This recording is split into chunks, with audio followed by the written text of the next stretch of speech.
Kita keluar karena rakyat memberontak, karena rakyat melakukan aksi-aksi, ya. Maka ya pemakzulan itu sesuatu yang dimungkinkan.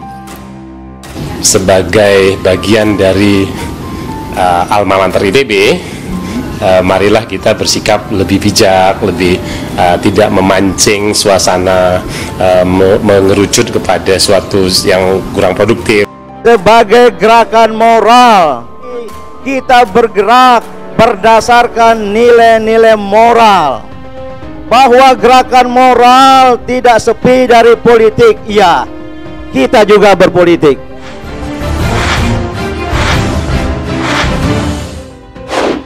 Selamat kepada Hizbut Tahrir Indonesia yang telah menyatukan kita semua di tempat ini. Siapa tahu saudara-saudaraku, ada yang tidak suka kepada kita, ada yang tidak senang kepada kita, maka mereka boleh jadi akan memprovokasi, akan menghasut, sehingga pertemuan yang mulia ini menjadi terciderai. Menyelamatkan kapal besar dari segelintir orang-orang jahat. Ada tekanan, ada intimidasi, dan berbagai bentuk rekayasa yang ingin menggembos gerakan kita ini. Karena seperti yang dikatakan Din, jangan kami digembosi. Siapa yang mau gembosi? Nyatanya belum apa-apa udah gembos kok.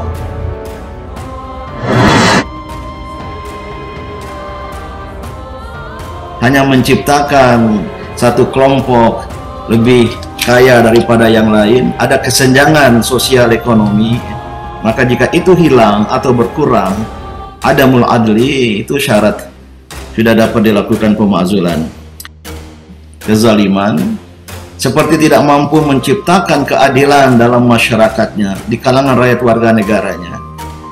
Hanya menciptakan satu kelompok lebih kaya daripada yang lain, ada kesenjangan sosial ekonomi. Itu kenapa kita harus mengungkapkan hal-hal lain di luar itu. Ya memang pendapat pribadi, tapi akhirnya yang bereaksi juga pribadi juga gitu. Katakanlah indikatornya Gini indeks dalam sebuah negara, ya. Ini sangat asasi sekali. Adamul adli, itu syarat sudah dapat dilakukan pemakzulan. Gerakan kami atau Koalisi Aksi Menyelamatkan Indonesia masih terbilang baru dan terlalu prematur untuk mati. Dengan modal nama dan latar belakang para pendirinya, kami buru-buru dideklarasikan pada Agustus lalu. Merasa diri sebagai kelompok yang paling bermoral, kami pun menyebut gerakannya sebagai gerakan moral. Sebagai gerakan moral, mengandung arti kita bergerak berdasarkan nilai-nilai moral, dan kami sebagai gerakan moral bersama-sama kita bergerak dan berjuang untuk itu. Bahwa gerakan moral tidak sepi dari politik, iya, kita juga berpolitik. Alih-alih menunjukkan perilaku atau moral yang baik, pada saat kisruh demo rancangan Undang-Undang Cipta Kerja atau Omnibus Law ini terbongkar sudah semua kebusukan dan niat terselubung kami yang disembunyikannya selama ini. 8 aktivis termasuk di dalamnya ada Syahganda Nainggolan, Anton Permana, dan juga Jumhur Hidayat terbukti melakukan pelanggaran hukum.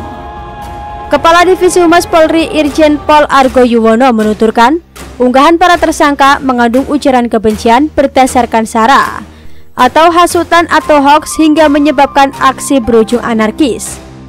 Berkaitan dengan penyebaran dengan pola hoaks mengakibatkan anarkis dan vandalisme sehingga membuat petugas luka, barang-barang dinas rusak, gedung dan fasilitas umum, kata Argo di Gedung Bareskrim Jakarta Selatan pada Kamis 15 Oktober 2020. Bak termakan omongan dari Ruhut Sitompul, kami pun mulai gembos dari dalam. Sangat mungkin ada tekanan, ada intimidasi, dan berbagai bentuk rekayasa yang ingin menggembos gerakan kita ini. Benar, bahwa apa yang dikatakan tanpa campur tangan orang luar, kami bakal gembos sendiri. Karena seperti yang dikatakan Din, jangan kami digembosi. Siapa yang mau gembosi? Nyatanya belum apa-apa udah gembos kok. Kenapa? Karena rakyat Indonesia di era reformasi ini sangat cerdas. Udah belajarlah menunjuk hidung sendiri sebelum menunjuk hidung orang lain. Kini, menyusul petinggi kami yang lain, Din Syamsuddin pun dilaporkan ke Badan Kepegawaian Negara atau BKN, Komisi Aparatur Sipil Negara atau KASN, dan pihak-pihak terkait lainnya.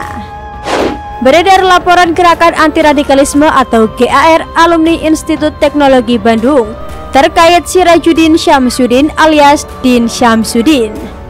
Laporan yang berbentuk surat itu dirilis pada tanggal 28 Oktober 2020 itu menduga Din Syamsuddin telah melakukan pelanggaran norma dasar, kode etik, dan kode perilaku aparatur sipil negara atau ASN. Din saat ini masih menjabat sebagai pegawai negeri sipil atau PNS, dosen di Fakultas Ilmu Sosial dan Ilmu Politik. Lalu ia juga tergabung sebagai anggota Wali Amanat ITB. Juru bicara GAR alumni ITB, Shinta Madesari, membenarkan terkait beredarnya laporan pihaknya itu. "Iya betul kok laporan tersebut," ujar Shinta saat dikonfirmasi melalui pesan singkat. Shinta menjelaskan, laporan berbentuk surat tersebut sudah disampaikan GAR ITB kepada Badan Kepegawaian Negara, Komisi Aparatur Sipil Negara, dan pihak terkait lainnya. Daftar tujuan dan tembusan ada dalam surat, jelasnya. Bak merasa malu atas pelaporan dirinya, Din Syamsuddin pun enggan menanggapi perihal pelanggaran kode etik ASN tersebut. "Maaf, tidak ada tanggapan," papar Din. Sebenarnya kasus Din dengan ITB tidak hanya terjadi kali ini. Sebelumnya, alumni Institut Teknologi Bandung meminta Majelis Wali Amanat ITB mencopot Din Syamsuddin dari keanggotaan majelis. Hal tersebut diungkapkan alumni melalui surat yang ditujukan kepada Menteri Pendidikan dan Kebudayaan serta Ketua Wali Amanat ITB. Sebanyak 1.355 alumnus ITB yang tercantum dalam surat tersebut. Menurut alumnus tersebut, Din Syamsuddin telah melanggar pedoman dasar institusi pendidikan. Para alumni menganggap Pak Din Syamsuddin melanggar statuta ITB, kata salah satu alumni Ahmad Syarmizi pada Jumat 25 Mei 2020. Ahmad menjabarkan 3 alasan mengapa alumni ITB meminta hal tersebut kepada pemerintah. Yang pertama, Din dianggap terlalu sering mengkritik pemerintah. Ahmad menuturkan, statuta ITB dirumuskan dalam peraturan pemerintah nomor 65 tahun 2013 tentang statuta ITB dan peraturan MWA tentang penetapan Tridharma dan otonomi pengelolaan ITB PT-NBH. Menurut Ahmad, permintaan pencopotan ini dilayangkan setelah mencermati pernyataan-pernyataan, sikap, serta sepak terjang Din Syamsuddin selama 1 tahun terakhir.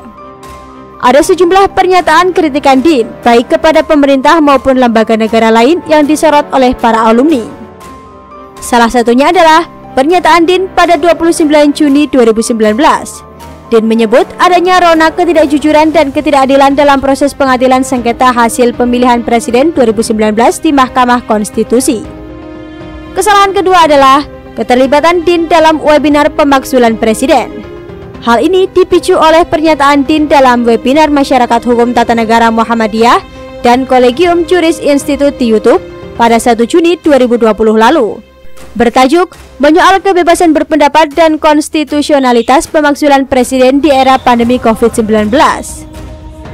Kita keluar karena rakyat memberontak, karena rakyat melakukan aksi-aksi, ya.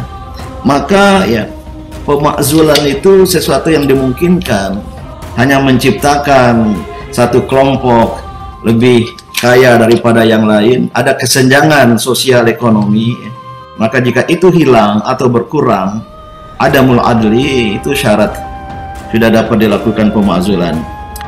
Alumni menilai, pada dalam paparannya, dia telah melontarkan prasangka buruk terhadap pemerintah, menuduh pemerintah Indonesia otoriter dan represif, dan menuduh Presiden Jokowi membangun sistem kediktatoran konstitusional.